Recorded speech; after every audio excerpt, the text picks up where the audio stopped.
컴퓨터는 전화가 없는 세계관의 하나의 회사와 같습니다. 오늘은 그 중에서 CPU 대리에 대해 알아보도록 하겠습니다. CPU는 기술력 있는 대리와 같습니다.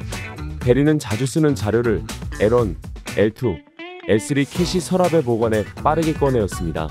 L1은 가장 빠르지만 용량이 작고 L3는 가장 크지만 원투에 비해 속도는 느립니다. 그래도 램 주임에게 받는 것보다는 훨씬 빠릅니다. 램 주임! 자료 부탁해. 서랍에 없는 자료는 램 주임에게 요청해 받아옵니다.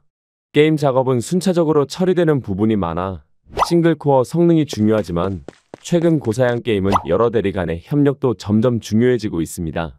이 CPU의 6개의 코어는 고성능 대리 6명으로 한 명이 2개의 작업을 동시에 처리하듯 효율적으로 분할해 수행합니다. 코어 하나가 한 작업을 초당 약 37억 번의 사이클로 실행합니다. 한 사이클당 처리할 수 있는 명령어의 수는 IPC에 의해 결정되며 이는 CPU 구조와 작업의 종류에 따라 항시 달라집니다. 한 코어가 이 스레드를 동시에 처리한다고 해서 성능이 2배가 되는 것이 아니라 한 명이 자원을 효율적으로 처리를 해 약 20에서 30% 정도의 성능 향상에 그칩니다. 작업이 많아지면 CPU는 카페인을 먹고 속도를 높이지만 체력과 회사 규정 때문에 오래 하기는 힘이 듭니다. 모든 연산이 끝나면 CPU 대리는 다른 층에 있는 생산팀, 즉 외장 그래픽 카드를 설치한 경우 GPU에게 엘리베이터를 통해, 즉 PCLE를 통해 작업 지시를 하고 당장 작업에 필요하지 않은 자료는 램 주임에게 맡기고 당장 필요한 자료는 중요하기 때문에 CPU 대리가 PCLE를 통해 GPU의 창고인 VRAM으로 전송합니다. 단 VRAM이 꽉 찰 경우 램 주임이 엘리베이터를 통해 그래픽한테 가져다 줍니다. 여기서 자료를 찾는 속도는 램 주임의 속도이고 그래픽한테 주는 속도는 PCLE의 속도입니다. 같은 층에 있는 GPU, 즉 CPU에 내장되어 있는 그래픽 카드를 사용할 경우 램 주임이 필요한 자료를 가져다 줍니다. 이 경우 램 공간을 CPU와 GPU가 같이 사용합니다. PCLE는 메인보드, CPU, 그리고 PCLE를 가지고 있는 해당 장치, 이 셋의 PCLE 속도 중 항상 낮은 쪽에 맞춰집니다. 컨트롤 쉬프트 ESC를 눌러 성능 탭에 들어가면 CPU에 대한 현재 상태를 간단하게 확인하실 수 있습니다. 간단하게 현재 이용률과 클럭 수가 나옵니다. 캐시 메모리의 용량이 나오며 코어 수와 논리 프로세서, 즉 스레드의 수가 나옵니다. 프로세스 272는 현재 272종류의 작업이 있다는 뜻이고 스레드는 현재 272개의 종류 안에 총 5662개의 작업이 있다는 뜻입니다. 이는 비슷한 종류끼리 묶어 각 코어에 배분되고 일의 양은 균등하지 않기에 웹서핑이나 일반 프로그램, 대부분의 e스포츠 게임은 싱글코어의 성능이 중요하고 배틀그라운드같이 오픈맵이나 최신 고사양 게임, 편집 프로그램은 멀티 성능이 중요해졌습니다. CPU 제품에는 대표적으로 인텔과 AMD 라이젠이 있습니다. 두 브랜드는 CPU가 작업을 처리하는 방식과 설계에서 차이가 있습니다.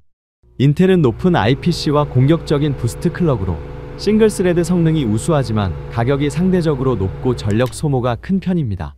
즉, 순차적인 일을 처리하는 데 특화되어 있습니다. AMD 라이젠은 SMT 효율이 뛰어나며 코어 수 대비 가격이 좋아 가성비가 강점입니다. 즉, 같이 협력하는 팀플레이에 특화되어 있습니다. 또한 라이젠은 메인보드와 CPU의 호환성이 좋습니다. 메인보드는 회사와 같은데 회사에서 필요한 대리의 종류가 다양합니다. 즉, CPU의 세대가 바뀌어도 동일한 메인보드와 호환이 될 가능성이 큽니다. 하지만 인텔의 경우 회사에서 필요한 대리의 종류가 제한적입니다. 즉, CPU의 세대가 바뀌면 메인보드와 호환이 안 되어 메인보드도 업그레이드를 해야 될 가능성이 큽니다.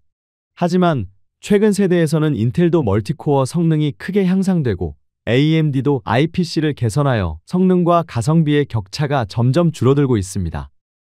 다음은 제품 이름에 관련한 내용입니다. 인텔에서 처음 I 뒤에 나오는 숫자는 CPU 성능의 등급입니다. 3, 5, 7, 9 순서대로 성능이 좋습니다. 그 다음 나오는 숫자는 CPU의 세대이고 그 다음은 같은 세대 내에서 모델을 구분하는 번호, 즉 SKU로 성능 레벨을 의미하며 마지막에 붙는 영어의 의미는 오버클럭, 내장 그래픽, 저전력 여부 등을 나타냅니다. 라이젠의 경우에는 라이젠 뒤에 오는 숫자가 CPU의 성능 등급이고 인텔과 같이 3, 5, 7, 9 순서대로 성능이 좋습니다. 그 다음 나오는 숫자가 CPU의 세대, 그 다음 오는 숫자가 SKU, 마지막 영어의 의미는 다음과 같습니다. 두 회사의 제품 모두 내장 그래픽이 없는 모델이 더 저렴하며 게임이나 영상 편집을 위한 용도라면 외장 그래픽 카드를 사용하는 것이 성능 면에서 매우 유리합니다. 하지만 내장 그래픽이 탑재된 CPU도 외장 그래픽과 함께 사용할 수 있으며 외장 그래픽이 고장 났을 때 비상용으로 활용하거나 문제의 원인을 진단할 때 유용하기에 내장 그래픽이 있는 CPU를 선택하는 사용자도 많습니다. 오늘은 CPU에 대해 알아보았습니다. 시청해주셔서 감사합니다.